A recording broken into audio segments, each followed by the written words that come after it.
Welcome to the Tuning In podcast, where we talk self-care, intuition, and our internal guidance system. We cover woo-woo topics in an approachable and practical way. I'm your host, Dana Evans of Alignful.com. As always, thank you for tuning in.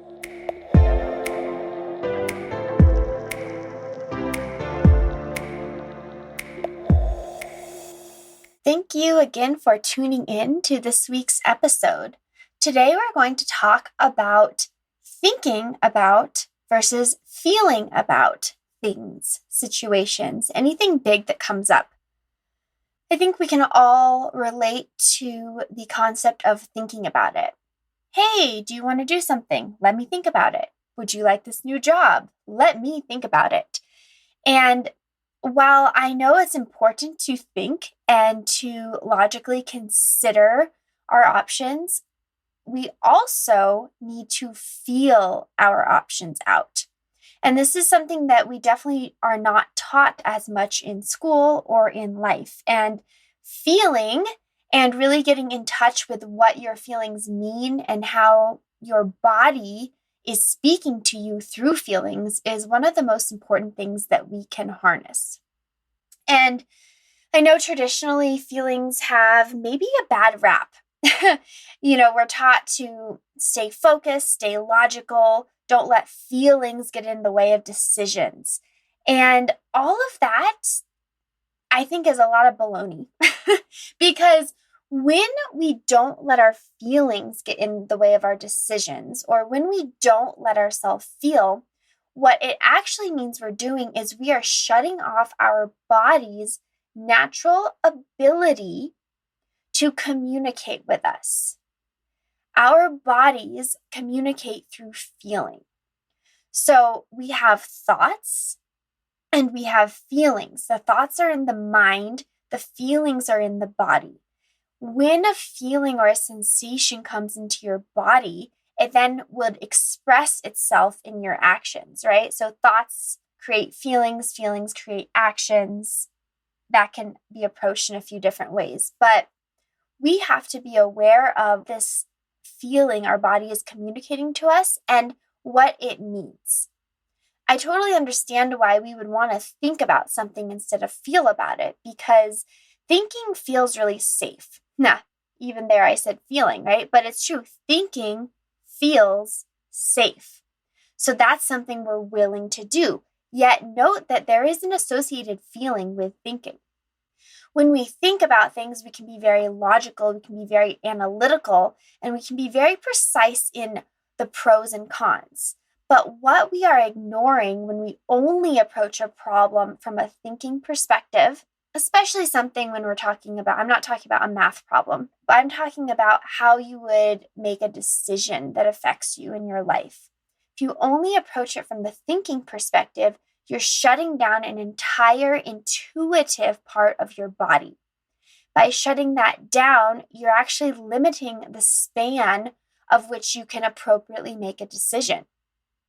You're bringing your decision making into a very 2D, very logical, very linear fashion, instead of opening up to a 3D fashion where you're considering what is the rational pros and cons, but also what do I want and what feels aligned, what feels right for me. That's a big question. I would like to say that there's no right or wrong decision, but if you're making a decision without factoring in how you feel about it, how your body's communicating with you, then you're actually not making the decision for yourself. You're making it based on what you determine external expectations are. So let's give an example here. If you are given an opportunity, say, for a new job, logically, you'd want to think through all of the logistics, how much you're going to make, what the cost of living change is, how you'll live and be in that new environment. What is the neighborhood like? What is the apartment cost? Are you going to have a downgrade or an upgrade? There's so many small details that you can consider. And of course, you will consider those. But that won't answer your question of should I take the job. The way to answer that question is to ask, do I want this job? Closing your eyes and really start to sense in your body what comes up. How do you feel with that opportunity? Does it feel aligned with your goals? Does it feel aligned with your lifestyle? Is it something that is going to help you feel more inspired or more rigid and shut down? That is an important factor in the overall decision-making process. I do this now to an extreme of if someone invites me to do something, instead of saying yes or no right away, I say, let me get back to you. And what I mean is not let me think about it. I mean, let me feel about it. So what I do when I feel about it is I just close my eyes and check in. Often I'll put my hand on my heart or my belly and just ask, is this something I want to do? And usually I'll get a sensation in my body, either a leaping in the heart, tensing in my gut, right? Or my shoulders might tense up. I might get a little heat or flare up in my traps. The more you practice this, the more you'll allow the sensations to actually appear in your body. What happens when we only operate from a place of thinking is that we shut down the whole feeling part of our body so that we actually don't take our feelings seriously because we don't know what they mean and they seem to be irrational and possibly random. But the more you give yourself the opportunity to actually feel, close your eyes, be quiet from a mind perspective, and tune into your body, the more your body will be willing to open up and give you those sensations, knowing that they won't be shut down or dismissed automatically. So when you have these certain feelings, you can start to associate them with what is going to serve you and what isn't going to serve you. What is something you truly want to do versus something you're going to do out of obligation. This empowers you to make decisions more clearly.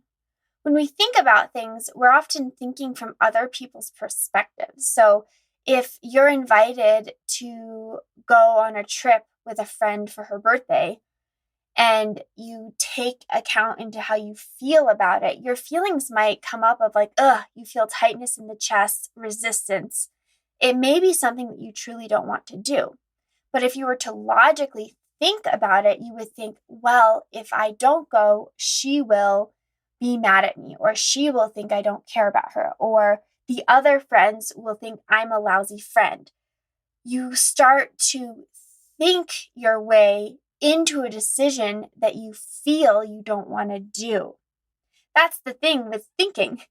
The ego mind is all about protection and safety and fear of abandonment. So often with thinking, you're making decisions on a fear-based platform. So if you want to take a new job, but there's a lot of fear of, will you fit in and all of those things, that's ego. But if when you think of the new job, your heart is leaping with excitement for the new opportunities and ways you can grow, that's the feeling, right? That's your intuition, your inner voice showing you what you truly want.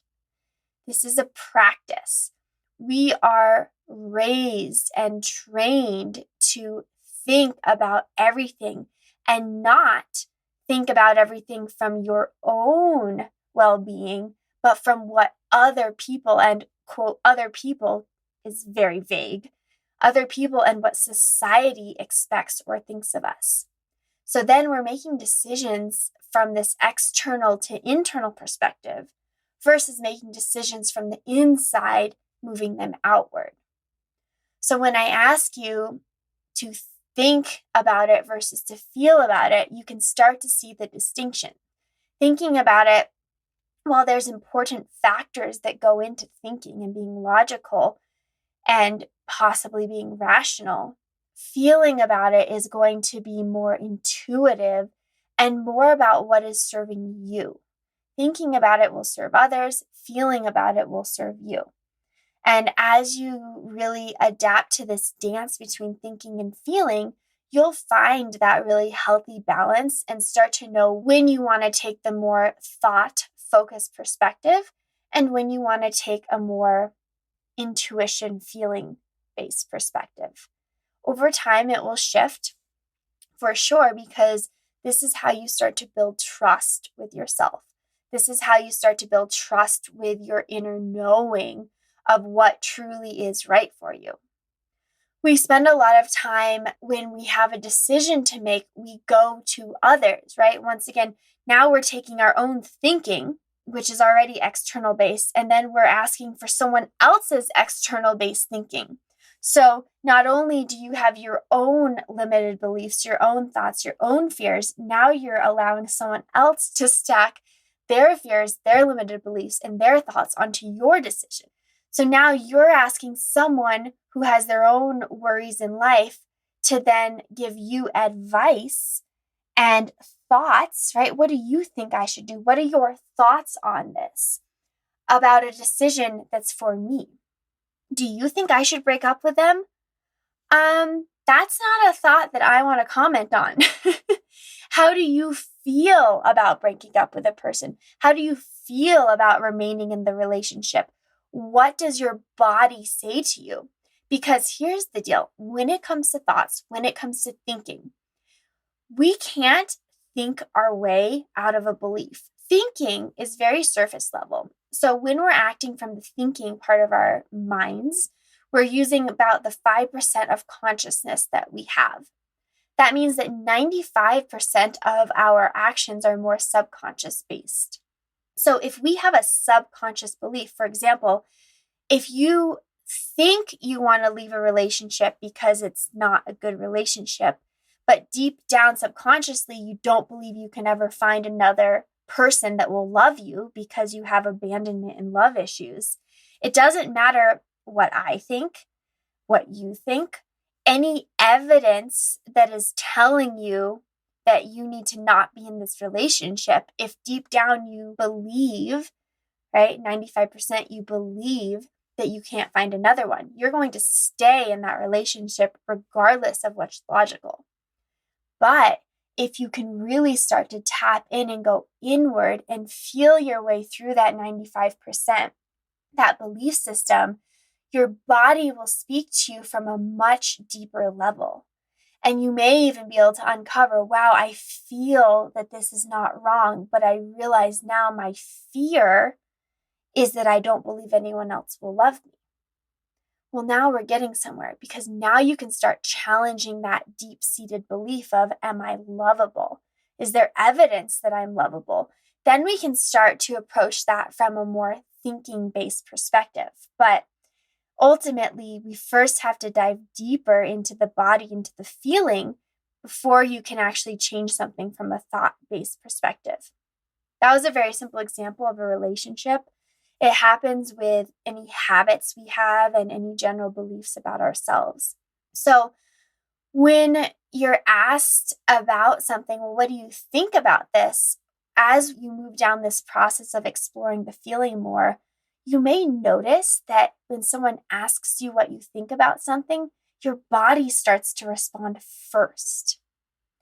That you might call your gut reaction, or as Malcolm Gladwell says, your blink, or you may call it your intuition or your inner voice.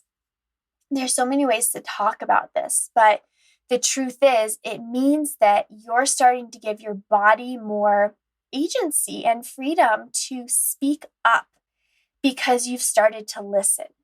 So someone might ask you what you think, and you might notice that you feel before you think. And when that comes up, I ask you and offer that you can honor that and notice, oh, this feels contracted, or this feels expansive. And from there, you can start to realize whether it's going to be something you want or not. And that will be my final comment here that we talk about with feeling versus thinking. A very simple way to start this process is when you think about something, notice your body. Does it feel expansive, or does it feel like it's contracting? And the key areas of your body to pay attention to when looking for expansion or contraction are your gut, so your belly, your stomach area, your chest and your heart area, your throat. We are talking about chakras here. Your throat, and also your shoulders, because those are all areas that we can hold tension and we have a lot of repressed emotion there. So when you're asked to do something or when something's coming up and you notice a sensation in one of those areas, start to connect to whether it feels like it's a limiting sensation or an opening sensation. And as you start to feel the difference between the two, you'll really start to connect with what your body wants. And when something doesn't serve you, when it's not right for you, you'll notice it in the body. Now, a question that comes up often is, well, how do I know this isn't just fear talking? And we'll address this more deeply in another episode in ego versus intuition. Just know that fear is ego-based and it is mind-based. So when you feel that sensation of fear, we'll start to ask more questions. You don't just have to ask one question, is this right for me? Is this serving me? If you're confused, we keep asking questions until we can get to the bottom of it. Ask the question, feel. Ask the question, feel. Is this a fear-based answer? Notice. Maybe you get a flutter in your heart. That would be a yes. Maybe you get an expanding feeling. That would be a no. For each of us, the feeling is going to be different, and it really is up to you to start small and build the connection between what feels real, what feels right, what feels wrong, what feels like fear, what feels like intuition. And the more we practice, the better we get at it. And it really is a path. It's a practice. It's an ongoing lesson. And we just keep testing the waters. We just keep showing up and asking the questions. We keep allowing, instead of blocking, our body, our feelings to show up, to surface, so that we can identify and connect with them. Because without that, we already live in a thinking world. And if we think our way only through every decision, as we already covered, thinking is usually more of an external-based decision-making process. So we will end up deciding, making choices, living our life based on what we expect others want of us. And we will be completely disconnected from what we want from ourselves. In fact, ending up in that place later in life where you don't even know who you are because you've spent all of your time thinking based on what others think, what society wants of you, and never asking yourself, who am I? What do I want? What will serve me in this moment? Those are the times, those are the questions that we need to ask so that we can be living for ourselves, so that we can be fulfilled and really connected and really stepping into living a life that is on purpose. And with that, you fill yourself with so much joy and connection that you don't have to worry about what others think because you're so whole and complete and sure that what you're doing is what you need to be doing. That's where we're getting to. That's where we're moving to. And it starts with something so simple as, let me feel about it. You're opening up the conversation. You're opening up your body and your heart to a new way of considering. And you're honoring what comes up because deep down you know that there is another part of you that wants to speak up. And it is up to you to listen. As always, thank you for joining me in another episode of Tuning In. For show notes, go to tuninginpodcast.com. And to find me on Instagram, where I do all of my posting and shares, go to Dana_Evans. We'll see you next week.